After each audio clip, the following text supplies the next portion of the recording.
नमस्कार दोस्तों, स्वागत है आप सभी का ST24 के ऑनलाइन प्लेटफॉर्म पर। मैं जयपाल सिंह आपका बहुत बहुत स्वागत करता हूं।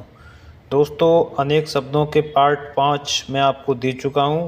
प्रत्येक पार्ट में 10 क्वेश्चन होते हैं और मैंने आपसे वादा किया है कि मैं आपको 15 पार्ट कराऊंगा, यानी कि आपको पूरे 150 क्वेश्चंस कराऊंगा। पार्ट 5 कल आपको दिया था, पार्ट 6 आपके सामने है। बहुत ही ध्यान से करेंगे। उससे पहले आपसे निवेदन करते हैं कि अगर आप चैनल पर नए हैं तो चैनल को सब्सक्राइब करें, बेल आइकन प्रेस करें, जिससे आने वाली नोटिफिकेशन आपको सबसे पहले मिल सके। आपको ये बता दूं कि ये क्वेश्चन जो मैं करा रहा हूँ, ये डिक्टो क्वेश्चंस आपको एग्ज़ाम में देखने को मिलते हैं। अगर आपको यकीन नहीं है तो आप प्रीवियस ईयर उठा के देख लीजिए, किसी भी एग्ज़ाम के स्टेट वाले, यानी कि जैसे UPSSC हो गया है और UPPSC हो गया है, RO, इनमें सेम यही क्वेश्चन देखने को मिलते हैं। तो वीडियो को अंत तक देखें बिना स्किप किए। और अगर आपने पार्ट 5 तक नहीं देखे हैं तो सबसे पहले वो आप देखें क्रम से, तभी आपको ये अच्छे से समझ में आएगा, क्योंकि उसमें मैंने कुछ टिप्स और ट्रिक्स आपको बताई हुई हैं। तो बिना देरी के वीडियो को स्टार्ट करते हैं। पहला क्वेश्चन आपके सामने है, जिसकी जानकारी बहुत अधिक हो, जो बहुत ज़्यादा जानकारी चारों तरफ रखता है अपनी, तो उसको हम लोग क्या कहते हैं? तो दोस्तों, जिसकी जानकारी बहुत ज़्यादा होती है उसको हम लोग कहते हैं विज्ञ। ऑप्शन नंबर सी आपका राइट आंसर है। अगला क्वेश्चन है, जो जो कम भोजन करता है उसको क्या कहते हैं? तो दोस्तों, जो कम भोजन करता है उसको हम लोग अल्पाहारी भी कहते हैं, और इसको मिताहारी मतलब कम खाने वाला,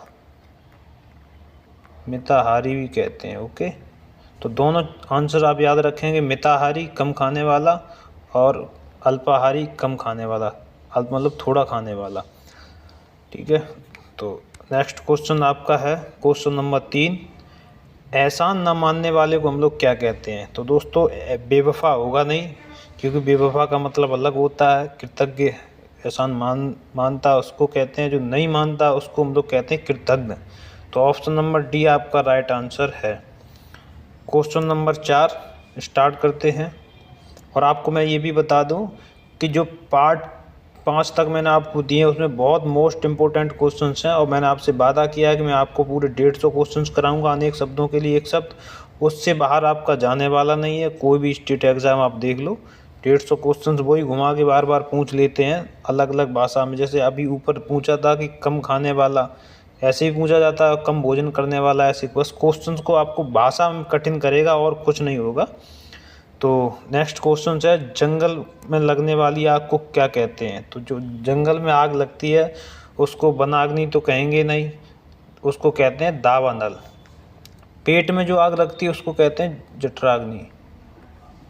ये पेट में आग लगती है, यानी कि भूख, कुछ भी समझ लो आप। पेट में जो आग होती है उसको हम लोग कहते हैं। ठीक है, नेक्स्ट क्वेश्चंस, वह स्थान जहाँ ऋषि मुनि तपस्या करते हैं, जो जहाँ ऋषि मुनि तपस्या करते हैं उसको हम लोग कहते हैं तपोभूमि। जो भी ऋषि मुनि तपस्या करते हैं उनकी जो भूमि होती है उसको हम लोग तपोभूमि के नाम से हम लोग जानते हैं। अगला क्वेश्चन आपके सामने है, जिसके 4 पैर होते हैं उसको हम लोग क्या कहते हैं? तो जिसके 4 पैर होते हैं उसको हम लोग कहते हैं चौपाया। 4 पैर वाला, ये तो सीधा ही सीधा, ये विशाल भी नहीं है, ये भी। तो आपका राइट आंसर क्या है? चौपाया। क्वेश्चन नंबर 7 आपके सामने है, जिस पर मुकदमा चल रहा हो उसको क्या कहते हैं? तो जिस पे जैसे कोई केस हो गया, उस पर मुकदमा चल रहा है, तो उसको हम लोग क्या कहते हैं? उसको कहते हैं अभियुक्त। ऑप्शन नंबर डी आपका राइट आंसर। क्वेश्चन नंबर 8, जिसका आरंभ ना हो, इसकी शुरुआत ही ना हो, उसको क्या कहते हैं? तो उसको कहते हैं अनादि। Option number C right answer है क्वेश्चन नंबर 8 का। क्वेश्चन नंबर 9 है आपका, वह स्त्री जिसका पति जीवित हो। तो जीवित जिसका पति होगा उस स्त्री को हम लोग कहेंगे सधवा। उस स्त्री को कहेंगे सधवा जिसका पति जीवित है। अगला लास्ट क्वेश्चन है, लज्जा से रहित। क्वेश्चन नंबर 10 है, लज्जा से रहित। ऐसे ही बोल सकते, रहित का मतलब इसको है नहीं, ये समझ लो आप। कोई भी चीज़ है नहीं, उसका मतलब ये लज्जा से रहित पूछा गया है, जिसमें लज्जा ना हो, शर्म ना हो, ऐसे करके बोला गया, तो उसको क्या कहेंगे? उसको निर्लज्ज कहेंगे। सही भाषा एकदम निर्लज्ज है, ऑप्शन नंबर बी। इसमें लज्जाहीन होगा नहीं, बेशर्म होगा नहीं, तो आपका राइट आंसर है ऑप्शन नंबर बी। तो वीडियो आपको कैसा लगा कमेंट बॉक्स में बताएं। वीडियो को ज़्यादा से ज़्यादा लाइक शेयर करें। चैनल पर नए हैं तो चैनल को सब्सक्राइब करें। आने वाली नोटिफिकेशन आपके पास सबसे पहले पहुंचेगी। कम समय में आपको 10 क्वेश्चंस मिल रहे हैं, यहीं के यहीं याद हो रहे हैं क्लास में। इससे बढ़िया और कुछ नहीं हो सकता है। जुड़े रहिए चैनल से, सब्सक्राइब कीजिए STD24 को। मिलते हैं अगले वीडियो में, तब तक के लिए धन्यवाद।